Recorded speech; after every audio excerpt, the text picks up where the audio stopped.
When you went to school, were there mostly one-room schoolhouses, or by that time were there multiple grades in one school? One room, Mm-hmm. and they were in scattered around areas where we walked to school. Oh, wow. And mine was, because I am back in my old home place where I was born. That's cool. Yeah. And we used to, up on the Bruce Hill Road, you familiar? Uh-huh. Yeah. There's a schoolhouse on the left as you go up. It's a home now, but it's, almost up to the new development on the right that goes down into where the sand pit used to Yeah. be. Yeah. So we used to walk to school there, and there were no, there was a house on Bruce Hill Road. There was no houses around here, and so we had a shortcut through the woods. And so we used to walk, and we went there. It was one room, and when I started, I was 6, old enough to go into first grade, but they started sub-primary that year. Oh, wow. And so I was 6 years old going into sub-primary, where now you go at 5. So, and I went up there 6 years with the same teacher, year after year, and there were always three in my class. But some classes there were only one, sometimes they were. So she used to group us, according to age, and up to 5th grade. And of course that was the days before slacks, and we had old brown stockings I hated, and long johns, that always left a bulk. But it was fun, and so you with neighborhood kids, and you'd play after school at different people's homes, but it was just local community. And then 6th grade, and we had a music teacher that came once a week. We had dental clinic where they took care of fillings and stuff. And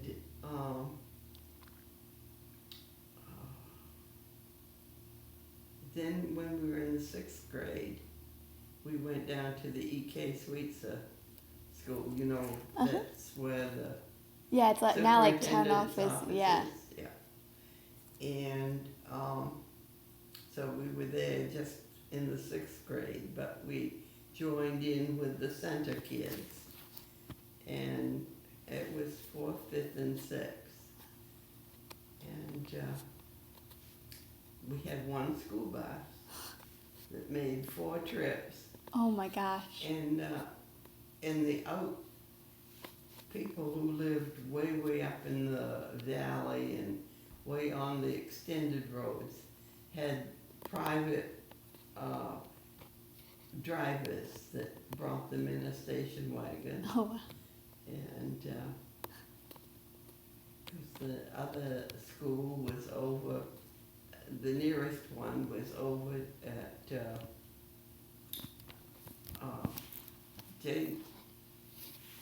J Brothers. Oh, yeah.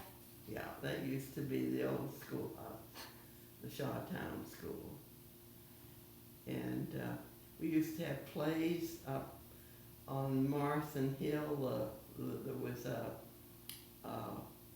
building, a community building that we'd have a Christmas play, and sometimes join in with the Shawtown School.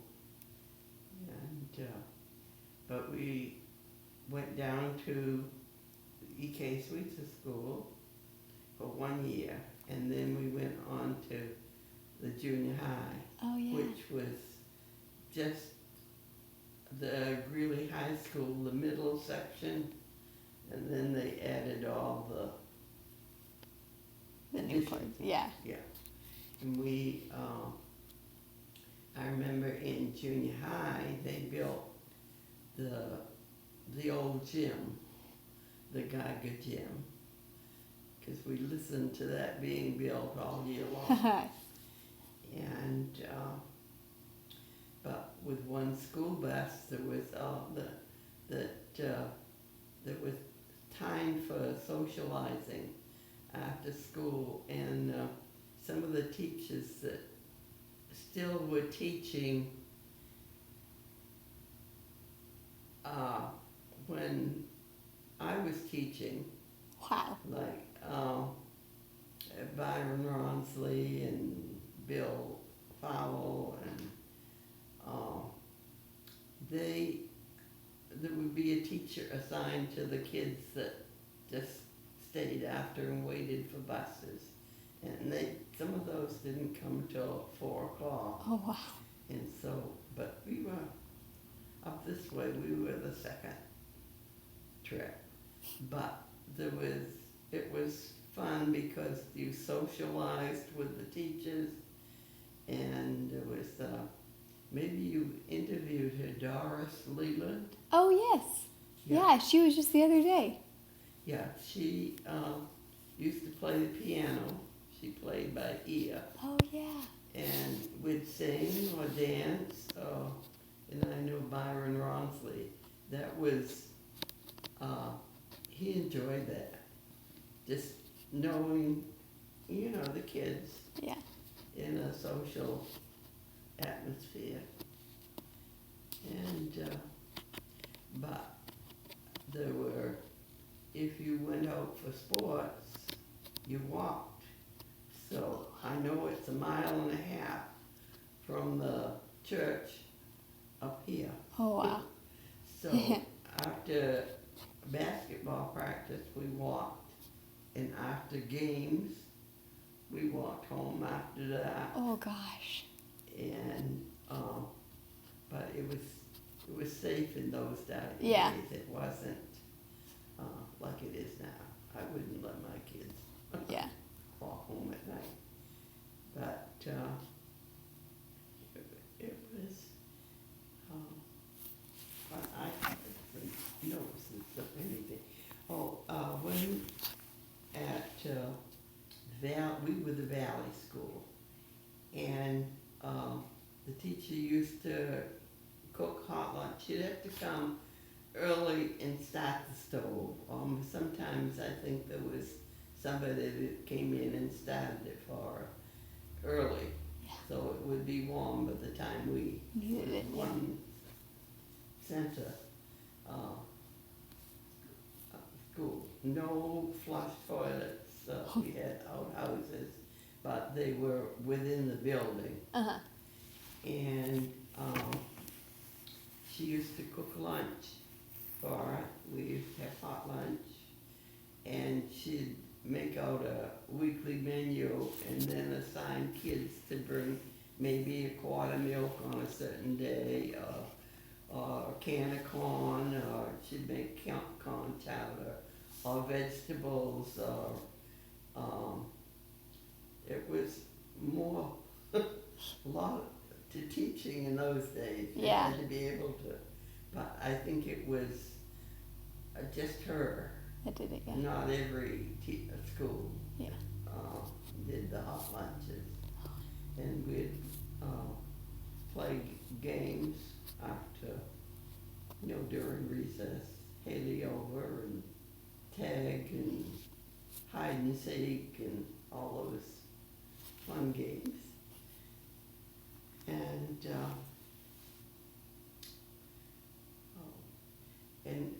going to Greely, probably you heard that the junior high was up.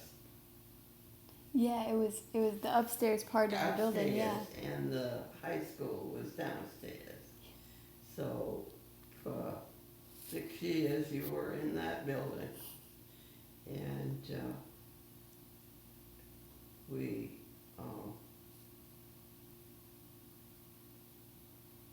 there were about 60 kids in the whole school. So it's very different now. Yeah. That's even almost half a class. Yes, we have up to like 200 kids sometimes in a You grade. do. Yeah. Those are the larger classes, but yeah. So, but the only sports we had were basketball, and the boys had baseball, and I guess they had softball, but I didn't go out for anything except basketball. And we graduated at the church, the Congregational Church, in white gowns, like dresses, and we had, some programs there, but when we got the new gym, we could have plays there.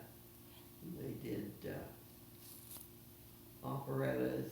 We had a music teacher that was super. We used to put on Gilbert and Sullivan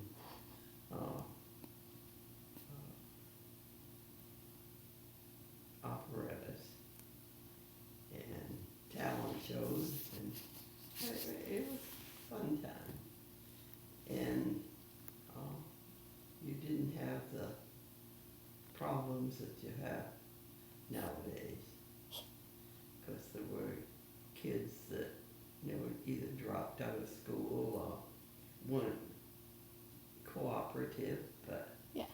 it wasn't too a big thing that parents then were listened to the teachers. It was, Yeah. and teachers just taught school. That's all I had to do. So